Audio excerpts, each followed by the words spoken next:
the Ethiopian ambassador to the U.S., Seleshi Bekele. Awulachew joins me now live from Washington, D.C. Ambassador, really good to see you. Thank you so much for taking the time. And as we just mentioned, there was major hope during the ceasefire. There would be a negotiation, a peaceful resolution to the fighting. Could you take us through what kind of talks were being held over this time and what went wrong? Thank you very much, Eleni, for giving me the opportunity. In the run-up to August 24th, you remember in March 24, Ethiopian government declared a humanitarian truce-based humanitarian access, stopped the fight, and then this was maintained until August 24th, when TPLF once again started to reignite the conflict. This is so you're saying the TPLF reignited the conflict. You're saying that the TPLF reignited the conflict. So it wasn't a breakdown in talks. It wasn't a breakdown in talks. Is that what you're saying? Yes, it's not a breakdown in talks. It is basically the attack that was launched from TPLF. You can see, the level of invasion that was covering almost the entire northern Amhara region and that of Afar region in two directions first, then expanded to the 5 different directions. So in the run-up to August 24th, basically Ethiopia was working on the peace talk, established the peace committee led by Deputy Prime Minister and Foreign Minister, and many high officials prepared roadmap actually to sit together and make the peace talk happen. So and you must also understand that the TPLF is pointing fingers and saying that they are not the ones that reignited this conflict. And we know that this is a delicate moment, so, there's going to be finger pointing. But I'm curious, over this time, during the ceasefire, why didn't the Ethiopian government restore critical services? And for people to understand, we're talking about banking, we're talking about telecoms, we're talking about consistent access to electricity, where the reporting that we're hearing is that Tigray was difficult to enter and get out of and almost impossible to send money to. I know aid agencies were able to send food, but I want to talk about critical services and why you didn't restore those. Look, this is in a warring region. There is no peace established in the Tigray region. Basically, the government was trying to work out actually a different way of restoring service until the peace gets established and permanent ceasefire established. And among those, you can see fuel was being supplied. Money was transferred through third parties.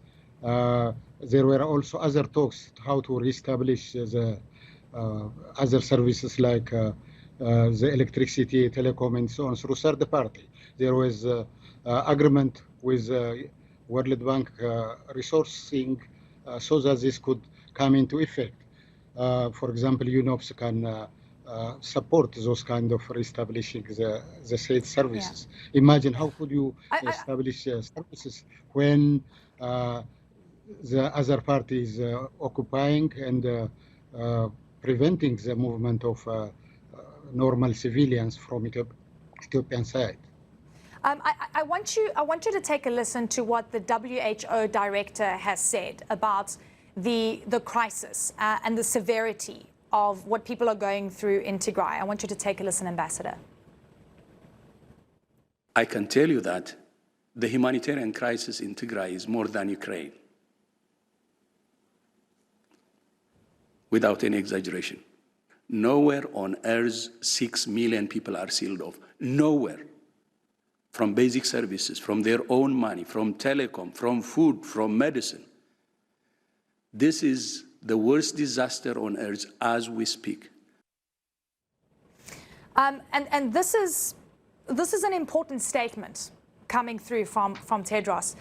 He also said that he can't send money to his family, and that he doesn't know whether his friends and family are alive or dead because he can't establish communications. Is that in your mind something that is top of your concerns for the Ethiopian government? Ethiopian government is equally, concerned for the people of Tigray as a legitimate and democratically elected government. The voice you are playing back to me is actually the former executive of the TPLF, not trying to work towards establishing peace, rather aggravate the conflict and simply siding. But he's the director of the WHO, sharing his personal thoughts and experiences. In this current conflict, he is not impartial. He is only talking one side. During the previous wave of attack of humanitarian wave in Amhara and the Tigray region, in Amhara and Afar region, he hasn't spoken a single sentence. When 2,000 schools, 40 hospitals, 453 health stations, 1,850 health posts were dismantled as WHO Director General. That shouldn't be impartial. He was always talking, using the media, the available instrument at his disposal for because people can't get access, right? So millions of people can't get access, they can't make phone calls, they can't get money. So that's why it's an important story, right? And that's why we're asking the question, will you be willing to restore services to the Tigray region? Because I want to go through the conditions that the TPLF has labeled out. Let's quickly go through them. I'm going to put them on the screen so that our viewers can see. It's essential services, unfettered humanitarian access, ending to war crimes. We can read them on screen, and end to war crimes, as we said, accountability for crimes and genocide, and restoration of boundaries. Is the Ethiopian government willing to look at these and agree with these conditions, or is there something in this list that you cannot deliver on? Look, Ethiopia is open for unconditional, no condition, to sit down and peace talk, and then even address the most challenging issue immediately. For example, if service is the most priority, it is ready to prepare that and work out that. But please understand that the services, those which are possible without involvement of human being, have been given. For example, fuel. The fuel was transported to Bekele through the World Food Program, USAID, and so on, and it was deposited there. 570,000 liters were looted and used now for advancing the war into Amhara and the Afar region. This is not necessary for. I know that we've heard that there was alleged fuel, taken by the TPLF. But I want to talk about those other critical services. You say you've got no preconditions, right? So, and again, we go back to what are these negotiations, how the talks going? You've got nothing that you want to put on the table. So then why would the negotiations break down in your mind? What do you think the biggest sticking point is, so that we can go through these themes to figure out what the lasting and peaceful solution is? Negotiation didn't take off. The hindrance, this is simply a tactic, taking this humanitarian service, which is a sensitive issue, as a precondition, while you need technicians to get into the region, repair the damage, and so on. In the first 8 months when the National Defense Force was there and protecting the workers, these were restored, investing billions of birr, or about $2 billion. This was made possible. How do you protect these technicians? We lost few of them during the previous period. Ambassador, a hospital was hit in Tigray last week. Could you give us details on this and what your response is to this? Because the TPLF says it was the Ethiopian government. What I know is it's not true. It is a propaganda. Hospital was not hit. But what happened is actually... So who do you think did it? Let me tell you the real story, the human wave. The human wave invaded Amhara and Tigray and Afar region not in hundreds or thousands, tens of thousands were flooding and dismantling all the possession of people in Amhara region especially.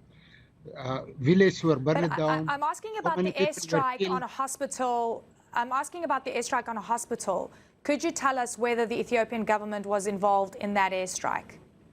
I don't know where you get this information on airstrike, but I haven't got this information that the airstrike went into hospital, hitting hospitals. The hospital But actually, the hospital in war tweeted about situation, this and said, sorry, sir, Ambassador, just to give you context, I apologize for interjecting. We were showing visuals about this. The hospital actually tweeted there was an airstrike and it was struck down, and we're showing visuals of the destroyed building, and we can see the images here, and that was in Bekele. I want to quickly move on because we've got so much to talk about. Is Eritrea involved in fighting in the north? Not at all. We don't have information on that. We hear on social media, etc.